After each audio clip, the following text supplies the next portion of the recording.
try not to cry ព្រោះដោយសារតែតិចទៀតខ្ញុំជូនដំណើរ my right man ទៅសុខែវ៉ៃហើយខ្ញុំនឹងអត់យំទេព្រោះដោយសារតែខ្ញុំយំច្រើនដងហើយmy right man គាត់និយាយថាបើគាត់ឃើញខ្ញុំយំគាត់បាក់ចិត្តចឹងខ្ញុំចង់ឲ្យគាត់បាក់ចិត្តទេ so I'm not gonna cry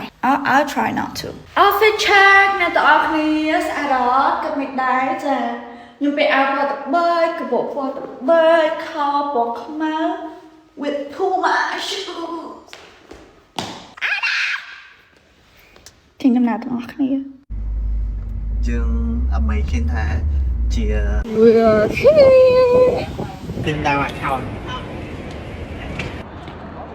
សវណ្ណាអេសវណ្ណាមិនចឹងធ្វើអីហ្នឹង What are you doing Bye bye យើងទៅវិញយ៉ាងតោះ Let's go សរុបរួមមកគឺខ្ញុំអត់បានយំទេនិយាយទៅគឺប៊ីសយំព្រោះដោយសារតែពេលហ្នឹងនិយាយគ្នាគាត់ថាឲ្យយើង take care គាត់ស្រឡាញ់យើងអីចឹងណាប៊ីសយំមែនតែទប់ជាប់វិញហើយក៏ដោយសារតែមានបងបងគាត់លើកទឹកចិត្តថាការលាគ្នានេះមិនមែនជាការបែកគ្នាអីទេគឺគ្រាន់តែជាការនៅឆ្ងាយពីគ្នាដើម្បីទៅរៀនទៅធ្វើការ grow រៀងខ្លួន